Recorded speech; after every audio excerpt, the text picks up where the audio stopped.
And some guy followed me for about 10 miles, and I pulled into a park, and he pulled up and he said, "Who built your bus?" I said, "I did." And he's like, "You want to build another one?" That's really what kind of started this whole thing. Hello everyone, and welcome back to our next video. So today we get a chance to talk with Brian here with Was a Bus. I was walking around, we're at a festival right now, Chasm Fest, and I noticed his bus. He has a patio up top, and I saw people up there, lights were going on. It was a sight to see, and so all I could think was like, I want to see the inside of this rig. Brian, thank you for giving us the opportunity to do that. So first question I have is, how long have you been in your bus? So this bus I've been in for about 1.5 years. Okay. And I've been full-time on the road just over a year. Okay, so you started building it when you were in a sticks and bricks or at a home? Yeah, well, actually this is my third bus build for me. So I started with the first one, and then I moved to a second one, and then I built this one, and then once I built this one, then I hit the road full-time. Before, when you were in your other buses, were you just kind of like part-time weekender? Yeah, I was working at an amusement park full-time, and cool. so I lived on site in whatever bus I had at the time, and so that's what I was doing. What area of the country were you in? I was in Chester, New York. I worked at a park called the Castle Fun Center. I worked there for about 14 years. Oh, no kidding. Awesome. Yeah. And do you miss working that job? I do. It was a lot of fun. Yeah. Working there actually gave me all the experience, and I learned all the trades to get into what I'm doing now, is building out bus conversions, vans, working on RVs. Yeah, so that's a good way to segue into what is it that you do on the road, and what is your business? So my business is Was a Bus Conversions, and I build out bus conversions for people that need help with them, or people with van builds that want help, or work on RVs, solar installs, plumbing, electrical, carpentry. So the full package. Full package. And we'll see your handiwork when we get inside. Yeah, I'll just go to you and build right on site, right at your house or wherever you have the bus, whether it's out here on BLM land or wherever. What inspired you to build your first bus or start this bus building conversion company? So I was doing photography for an amusement park, zip line on the Delaware River. Okay. And they were using the buses to move people up and down the river.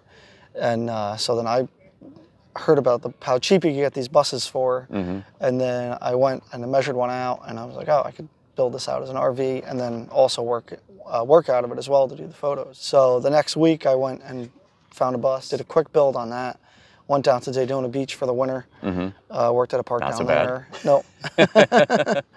And then that was really what started it all. You're on your third bus. Yeah. And the first two, did you learn a lot of things from the first two that really led you to the epitome of this? So the first one I really didn't know what I was doing. The second one got a lot better. And then I was down in North Carolina taking care of my grandmother, and I was driving down there, and some guy followed me for about 10 miles, and I pulled into a park, and he pulled up and he said, "Who built your bus?" I said, "I did." And he's like, "You want to build another one?" Oh. So that's really what kind of started this whole thing. Ended up building his bus out. And then we went to Asheville Van Life Rally, picked up another couple jobs from that. Ended up going back to the amusement park for another 2 years or so. And while I was there, I posted in a Facebook group just to see if anybody needed help with a build. And I got like 100 replies in 24 hours. So I was like, all right, there's work. Yeah. And then I ended up working on about 7 different builds within about 2 hours of where I was up there. Once COVID hit, everything really exploded.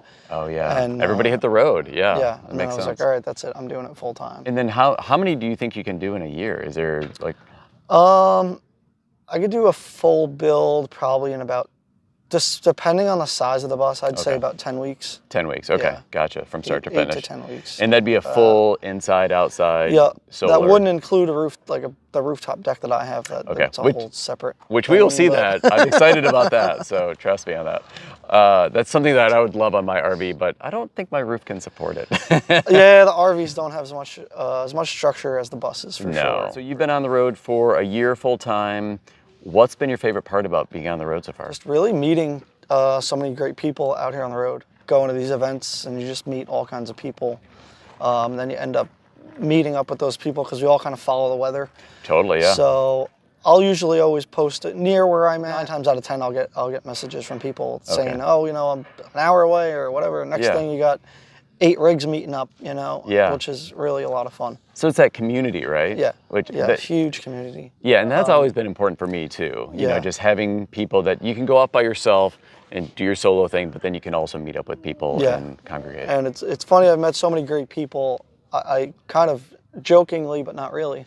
I have more people that I've met on the road, you know, check up on me than people back from home. Yeah, yeah. that I've known for years. Well, yeah. Well, let's go ahead and take a look at your rig. Do you mind? Yeah, definitely. All right, let's go. Welcome to my home. This is Wazabus. It's a 2005 Chevy Kodiak 5500. This whole counter drops down here. Oh, cool. This gives me a full workbench when I'm working on rigs. I can just pull other rigs up right next to the awning here, and then the whole work area is shaded. This is a 19-foot electric awning, and then under here I have a bunch of LED color bars, light changing. So you're kind of a party bus at festivals, right? It's turned into that. That's how I ended up at this festival. So I put these 3 storage boxes in here. So you put those, you added those in? Yep. What was there before in that big gap? It's just the white skirt. Oh, okay. That goes, yeah, and then it's just wide open under there, so you just cut that out. Okay, so you added a bunch of storage. The boxes, yeah. And here is where I keep all the tools. This is what I call my garage. My bed is here. 3/4 of this is tools, and then all the way in the back is all the utilities, the inverter, batteries, everything like that, water heater. What kind of battery and inverter and stuff do you have? I'm using all Victron equipment, the 3000 Multi Plus, and then I have 400 amp hours of Battleborn batteries. Oh, nice. Okay, so 4 individual batteries. Yeah. This goes 4 feet in, so this is all drill bits, blades, all that kind of stuff. Keeps it all pretty organized. And where did you get that kind of slide mechanism there? This box, actually, a good friend of mine found, and he just really liked it, so he bought it, but he didn't have a use for it. So he told me about it, and he said, "You think you could use this in your build?" I said, "Absolutely." We got a 12-foot A-frame ladder here. This pulls right off. Just pop the 2 pins, and this can come off, and then you can use it as just a regular ladder, or you can climb up it just how it is there. So it's sturdy enough as is that you could just walk right up that? Yeah. Then we have a full back door here, which you can also access under the bed and everything. That's how I usually access any of the utilities that I have to get to. You need to take your bikes off to do that? Nope. Just pull a pin here, and this whole thing folds down. Here we got a 30 amp shore power hookup. And you put that in, right? That didn't come standard? Yeah. No. Yeah, no, this bus, when I first got it, had shuttle bus seats in it. So everything in here I did. Oh, excellent. Yeah. This is the freshwater fill, the 35-gallon freshwater tank. Fill is right here, and then the tank is right under here. We have the gray water tank is under here. And then we have a 26-gallon propane tank. And that's the fuel for the stove, the hot water heater, the furnace, and then the fire pit up on the roof. 6.6 Duramax. Have you had any issues with the engine, or is it? I did have to do the water pump, and then I recently had to do a clamp on the turbo. It's been a couple things, but overall, hasn't been too bad. And how many miles are in this? 165, I think. So it's pretty light for a diesel. Yeah, not bad. The vehicle I got for $4,500 was the town's activity bus, and it was actually at the scrapyard. The town had owed the scrapyard money or something like that. They took the bus basically, and then it was sitting there. And good for you. Yeah. Well, let's go on inside and take a look. Yeah. This is gorgeous in here. All right, so tell me a little bit about it. Explain everything to me. So basically it had the shuttle bus seats in it when I got it, and then I usually when I do the build, I'll start from the back. Okay. I did the queen size bed in the back, and then worked forward from there. These counters came from a mill. Well, this counter came from a mill in Warwick, New York.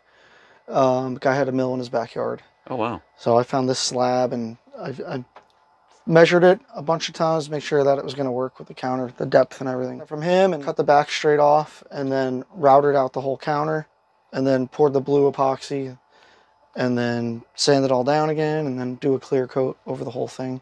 Oh, wow. And how long did that take you? This took me on and off, probably took about 3 days. This is your bedroom. You said it's a queen size bed? Yep. Looks like you have a big TV there and a swivel arm. TV here, storage behind it, and then another cabinet for storage. And you built all this stuff out yourself? Yep, everything. And then I have a 12,000 BTU mini split AC with the heat pump as well. Oh, that's that thing behind you? Yep. Okay. Yeah. Now, was that difficult to install? No, they're not too bad to install. Okay. And I've heard that they really sip the electricity. So. Yeah, they run really efficient. So what would you need, minimum, do you think you'd need battery-wise to run one of those? I would say about 400 amp hours. Okay. So you're about the minimum. Yeah, and I can get about 5 hours out of it. So it's just enough to get through the night. You use it as a heater as well then? Once in a while, but I have the RV furnace, so I usually use that. But either I go back and forth. And what kind of bed do you have here? Is it just a foam mattress? Yeah, it's just a memory foam. How many inches is it? I believe it's 6. So this is my closet here, and then I just use the filing cabinet for clothes and stuff like that. What do you use for like restroom and keeping clean? I have a shower here that I use. Usually I'll use the gym. Oh yeah. So that's really what I use. Mm-hmm. I've only used the shower in here a handful of times, so I use it more for storage at this point. I do the same. Yeah, just easier. I have a cassette toilet. How often do you have to dump that? About once a week. Then I have a little desk area here. Workstation's full desk area here. So I wanted a big couch area to just lay down or sit, whatever, have a few people over. Then I have this table here is on a swivel, so this can go all kinds of different ways. Under the couch is full storage underneath the whole thing. Pretty easy to access most of the time? Yeah. Just lift the cushions up, and then you can it's 3 different sections. And then what about refrigeration? What do you use for refrigeration? So this is a freezer, 12-volt freezer.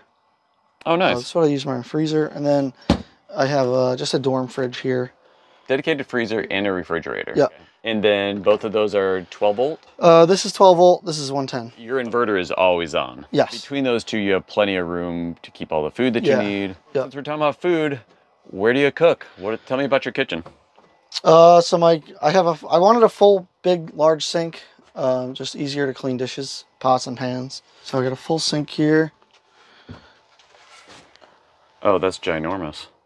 And then 2-burner stove, propane. And you plumb the propane yourself and everything? Yeah, everything. You have a lot of counter space considering the bus is how many feet again? 26. 26. So you have a lot of counter space for that. I would love to have these kind of counters in mine. And then what about the backsplash? What did you do for that? It's like tile board. So pretty easy to install? Yeah, they come in like the squares, and then you just put them all in. Yeah, we had a friend help me, give me a little hand with the tile. Is that a 2-person job? You could do it with 1 person, but he had the tile cutter and he's done it before, so. Yeah, do you want to go up to the roof now? Yeah, let's do it. All right, cool.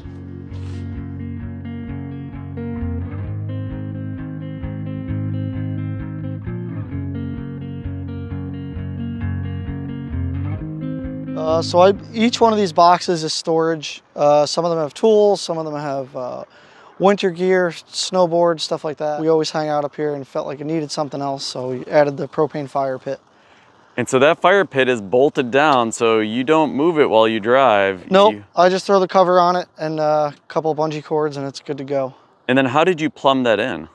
So that's plumbed all the way down to that main propane tank under the bus. How many people have you had up here before? I think we had about 15 people or so. 15, that is a party. That's all that diamond plate. Aluminum. Aluminum, okay. And so is it pretty heavy then, or is it lightweight? It's as light of weight as you could do it, but it's for the size of it, it's definitely got some weight. So this is the condenser for the 12,000 BTU mini split. Plumbed all the way to the back of your bus. Yes. I gotcha. And are those expensive? They're about $1,000 to $1,200 for the unit, and then you're looking at another probably $1,000 for install. Okay. Brian, thank you so much for the tour. That was absolutely gorgeous in there. Thank What a beautiful, beautiful build. Now, you said that you bought the rig for $4,500. That included, how much did you spend on the entire build? I would say about 40,000. 40,000, okay. Yeah, for the full build. Now that includes all those extra storage compartments for your tools and things like that. Yep. You know, even though that is a lot of money, it's your home. So wait, tell me a little bit more about these events that you're going to and how you set up your bus to accommodate that. So I went to Wind River Rally in Wyoming. We ended up using my bus for the main stage for that event. And so we threw up a couple of laser lights and I want to be at their next event, moon landing. And before that event, I added more lights and lasers to the bus. Fog machine keeps growing at this point, and it's been a lot of fun. And so do you foresee yourself continuing different festivals? And Yeah, I can see doing different events, festivals, yeah, all kinds of stuff. Because it's kind of the party bus with the rooftop like deck and all the lighting. It sounds pretty cool. It's been a lot of fun. All right, I'm looking forward to seeing that tonight. Maybe it'll be on display tonight. Yeah, possibly. Okay, perfect. Yeah. We'll wait and see about that. Folks, thank you for watching our video today. What did you think of his build? What was your favorite part? I would love to hear what things you thought were the coolest, and if maybe you could incorporate some of these things into your own build, that would be fantastic. Please let us know in the comments below. Brian, thank you so much for taking the time and willingness to show us your home and all about it. Thank you so much. Thank you. If you got something out of the video, go ahead and subscribe to the channel, give us that big thumbs up, and until next time, we'll see you guys all down the road. Bye, guys.